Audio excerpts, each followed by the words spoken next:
So I have skipped some of the provisions of depreciation and wanted to discuss point number 10 first, because we need to solve illustration 2 from module which is based on this concept. Okay. Here we are going to discuss some more points. First point is it optional or mandatory to provide depreciation? So in income tax, ordinarily whenever you talk about allowances or deduction, they are always optional to the assessee because they are the beneficial provision. Department is not going to force you to claim depreciation or force you to claim deduction. But when it comes to depreciation point, it is not optional to the assessee to claim depreciation, it is a mandatory and it has to be claimed according with section 32 provision. Why is it mandatory? For that you need to understand some of the provisions of 10AA, section 10AA, section 80IA, section 80IAB, section 80IB, those provisions which are profit linked deductions known in Income Tax Act. And secondly, you need to understand some of the provisions of capital gain. To be very precise, section 50B, slum sale. There we are going to revisit on this point, why is it necessary or why is it mandatory to claim depreciation. But this is here I can tell you, this is special anti-avoidance rule that you have in our income tax. So there are possibilities of avoiding tax by using depreciation or by not claiming depreciation in the initial years and then claiming in the later on years. So that particular point is taken care by putting this kind of provision in the income tax. Secondly, section 38 we had referred couple of times. This is the way where we are going to discuss section 38. What if I am using my asset proportionately for the business purpose and proportionately for the personal purpose? Because majority time if assessee is having one car at his home, but obviously he will be using majority time for the official purpose, but at the same time the same car can be used for the personal purpose. So on some rational basis you need to disallow the deduction according to section 38. So business purpose and personal purpose, business purpose proportion will be allowed and personal proportion will be disallowed in the examination. Okay. Some example if you want, say for example there is a motor car, okay, which is having a value of 3 lakh and depreciation at the rate of 15% will be 3 lakh into 15% is equal to 45,000, and the question mentions this, that 1/3 of the car is used for or 2/3 of the car is used for business purpose and 1/3 of the car is used for personal purpose. So what will you do? This is allowed and this is disallowed. Okay. Now 45,000 divided by 3, 15,000 is disallowed. Okay, and 30,000 will be allowed. Now one most important point that you need to know here is this: what will you subtract from the block of the asset? What will you subtract from the block value of asset?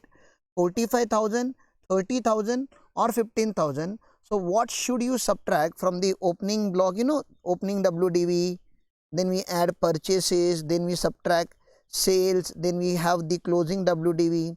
From this block value, what will you subtract? So depreciation actually allowed. Okay, depreciation actually allowed, this is what you subtract here. And what is the depreciation actually allowed? Though you computed depreciation 45,000, but depreciation actually allowed is only 30,000. Therefore from the block value you are going to subtract, okay, from this block value of 3 lakh you are going to subtract only 30,000 friends, not 45,000, because the depreciation actually allowed is mentioned in the provision, and this explanation is also added. Whenever you use any asset proportionately for the business purpose and proportionately for the personal purpose, only business proportion, only depreciation which is actually allowed shall be subtracted to compute opening WDV for the next year, that is the 2,70,000. So next year you are going to compute depreciation on 2,70,000. Please remember this. So this is the one of the important aspect of this provision that I wanted to tell. So here in other provision, point number 1 is done, point number 2 is done. Now next point based on which we need to discuss the next question is point number 3. Reorganization of business in form of amalgamation, conversion of proprietorship into company, conversion of company into LLP, demerger, merger.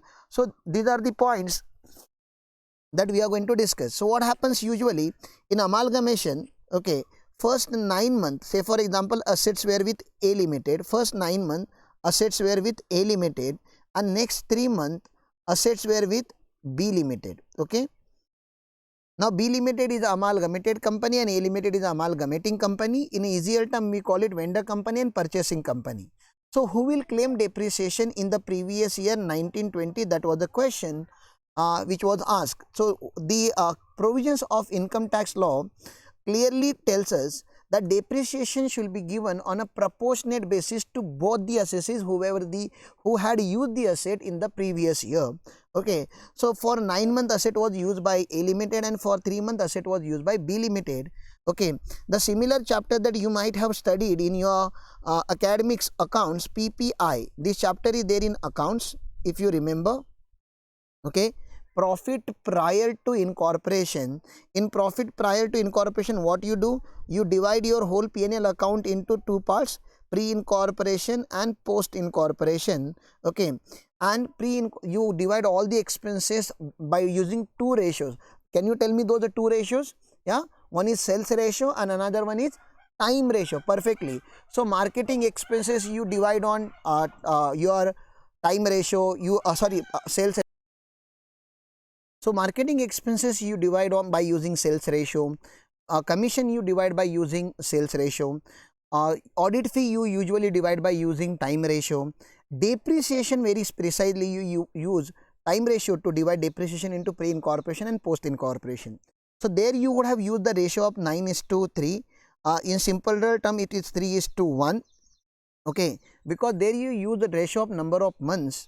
Now what important point you need to remember in income tax is this: we don't use the ratio of number of months, we use the ratio of number of days. This is very important point. And second most important point is that we don't use the number of days of asset owned by the entities, but we use number of days asset used by the entity. So put to use date is very important here, and this is the concept that we need to learn through one of the question. Okay, so let's jump to the question.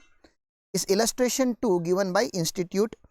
Mr. Gopi, carrying on a business as a proprietor, converted the same. So this question is on conversion. Okay, converted the same into limited company by the name Gopi Pipes Private Limited from 1st July 2019. So what is the timeline here? You can understand, for 3 months it was with Mr. Gopi and for 9 months it is with company. Okay, so who will claim depreciation? So government is saying you compute depreciation by ignoring conversion, and then final amount of depreciation you should divide between two assessees by using number of days as a basis to divide the asset, but that number of days shall be number of days of asset used by the entity. I'll explain that here. So on the block value of plant and machinery, the rate of depreciation is 15%, 12 lakh. So you can compute depreciation immediately. 12 lakh into 15%, the depreciation is 1,80,000. This 1,80,000 we have to divide into two part. Okay, then we are having block value of block 2, which is the building, and the rate of depreciation of building, even if they don't mention, is a 10%. So here depreciation is 2,50,000. Now these two depreciations we can divide on the ratio of asset used by the previous entity as well as the next entity. Previous entity is the proprietorship and the next entity is the company. So both will get benefit on this particular number of days.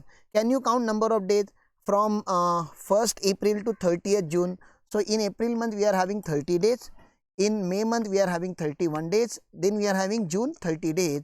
So here number of days, the ratio will be 91 is to, there are 366 days in the year minus 91. So 91 is to 275 is the ratio.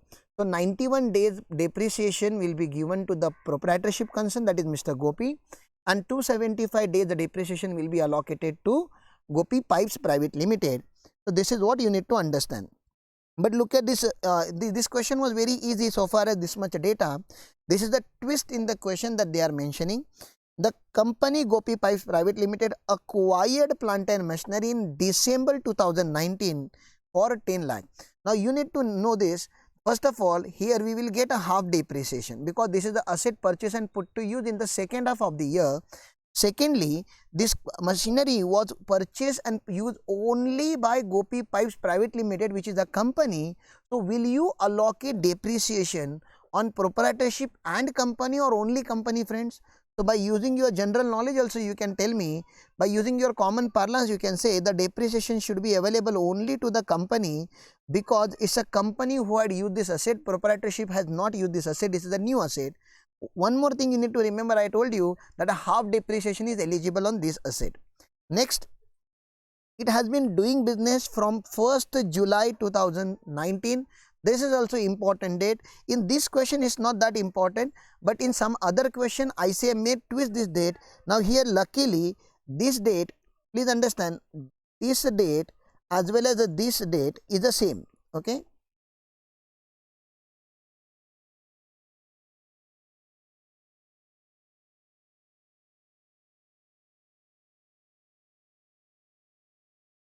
Sometimes technology doesn't support us, so I'm trying to highlight this date here.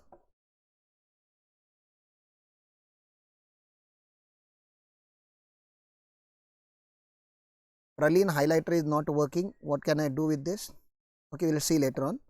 So please understand, these two dates needs to be same, because if one of the question these two dates were not same, say for example the conversion happened as on 1st July, but they initiated a business on 1st September, they took their 2 months to renovate the factory and all, but if these two dates were not same, then the proportion should start from the 1st September, not from the 1st July.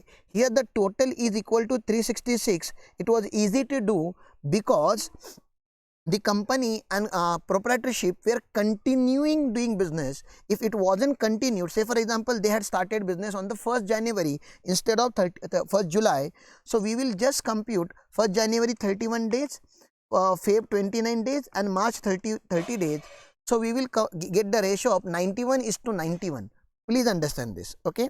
Next, compute the quantum of depreciation to be claimed by Mr. Gopi and successor Gopi Pipes Private Limited for the assessment year 2021, and this assumption is there. Assume that plant and machinery were purchased by way of account paycheck.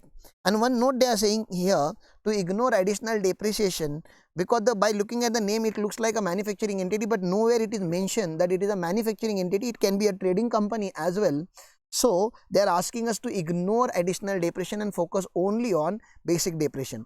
Can you compute depreciation on this 10 lakh, friends? Easy. So 10 lakh multiply by 15%,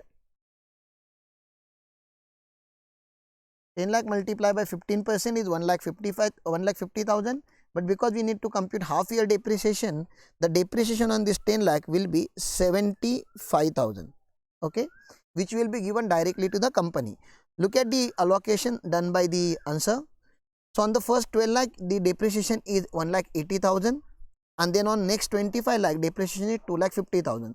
So the common depreciation for the whole year is 4,30,000, which has to be allocated between, okay, Gopi for 91 days, sorry. So 4,30,000, 4,30,000 multiply by 91 divided by 366, because it was a leap year. Okay, so you will get this number 1,06,913 rounded off. Okay. Next, computation of depreciation allowable to Gopi Pipes Private Limited. So one is proportionate depreciation of 4,30,000. You can just do the 275 divided by 366 on the common depreciation, and then the exclusive machinery which is used by the company will be directly given to the company. So this is the total depreciation that a company should claim. Okay. Note, in case of conversion of sole proprietary concern into company, the depreciation should be first calculated for the whole year as if no succession had taken place. This is what I told you. Thereafter, the depreciation should be apportioned between sole proprietary concern and the company in the ratio of number of days. This data is very important, for which asset were used, okay, by them. It is assumed that in this case the conditions specified in section 47 are satisfied. This we will learn some aspect in our capital gain provision. Okay. So this is the one question about the conversion. One more question for practice we will do. Sai Limited has a block asset of 15% rate of depreciation whose written down value as on 1/4/2019 was 40 lakh. It purchased another asset which is a second hand plant and machinery. Now please remember, second hand plant and machinery is eligible for depreciation but it's not eligible for additional depreciation, okay, on the same block as on 1st November 2019, and 1st November 2019 means this machinery is eligible for a half depreciation, okay. 14,40,000, okay, 14.40 lakh and put to use on the same day. Sai Limited was amalgamated with Shirdi Limited. This date is very important, okay. Sai Limited is amalgamated with Shirdi Limited with effect from 1st January 2020. You are required to compute depreciation allowable to Sai Limited and Shirdi Limited for the previous year ended 31st March 2020, assuming that asset were transferred to Shirdi Limited as 60 lakh. This 60 lakh is the agreed value in your accounts. This agreed value has nothing to do with our income tax. On income tax, in under the amalgamation, if you comply the conditions of 47, that means there is a provision, there are benefits given under capital gain chapter. If you comply certain condition, then you don't have to pay capital gain tax on the business transfer to another entity. So we always assume at intermediate level those conditions are complied, and therefore the block value, the WDV value of the previous entity will be carried forward by the next entity, and agreed values should be ignored, okay, in the question. Also assume that plant and machinery were purchased by account pay check, okay. So ignoring this paragraph, the focus is on this para. So this opening WDV 40 lakh, how to compute depreciation on this 40 lakh? 40 lakh into 15%, okay. So 40 lakh into 15%. 40 lakh into 15% is equal to 6 lakh. Now this 6 lakh we will divide in amalgamated company and amalgamating company, Sai Limited as well as Shirdi Limited, okay. So Sai and Shirdi, in number of days put to use, asset put to use by them. So this amalgamation has happened as on 1st January 2020. So how many days asset can be used by the Shirdi Limited? So January 31 days, Feb 29 days and March 31 days. So 91 days it is used by Shirdi Limited. So 275 days it can be used by Sai Limited. So this 6 lakh rupees we have to divide in this ratio. But can you divide the depreciation on asset which is purchased on 1st November 2019 in the same ratio? Answer is no. First of all, let's compute depreciation on 14.40 lakh into 15% into 1 by 2, okay. So 14 lakh 40,000 into 15% is equal to 2 lakh 16,000 divided by 2 is equal to 1 lakh 8,000. Can you divide this 1 lakh 8,000 in 275:91 ratio? This is a mistake the student do in examination. Answer is no, because the asset, the depreciation cannot be allocated between Sai Limited and Shirdi Limited in the ratio of 275:91. 91 will remain same because the same number of days asset is used by the Shirdi Limited, but Sai Limited has used this asset not from the April but from the November. So from November, how many days are there in November? 30 and December 31. So they have used the asset only for 61 days. This is what you should keep in mind. Highly important point, okay. They have used this asset only for 61 days. Look at the answer. So written down value as on 1/4/2019 is 40 lakh. Addition during the year is 14 lakh 40,000.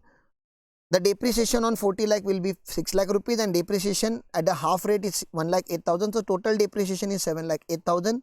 But we cannot allocate total depreciation because number of day used are separate.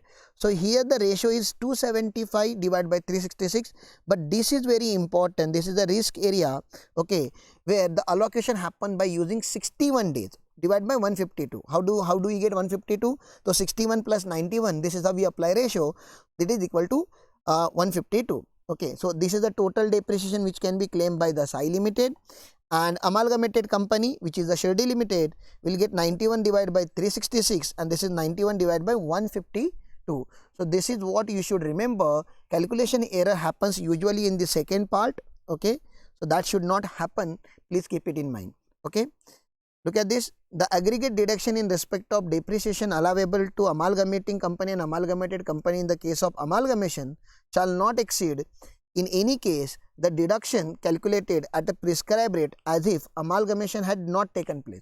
So, you need to assume that amalgamation would have not taken place. Then what would be the total amount of depreciation which can be claimed by the company? So, the same depreciation will be allocated between two entities. Such deduction shall be apportioned between amalgamating company and amalgamated company in the ratio of number of days for which asset were used by them. Okay, and therefore we have taken from 1st November to 31st December, not from the 1st April to 31st December. Okay, the price at which asset transfer, that is 60 lakh, has no implication in computing eligible depreciation. So these are the points that you need to remember. I hope you understand how to compute proportionate depreciation in two different situations of income tax. Thank you.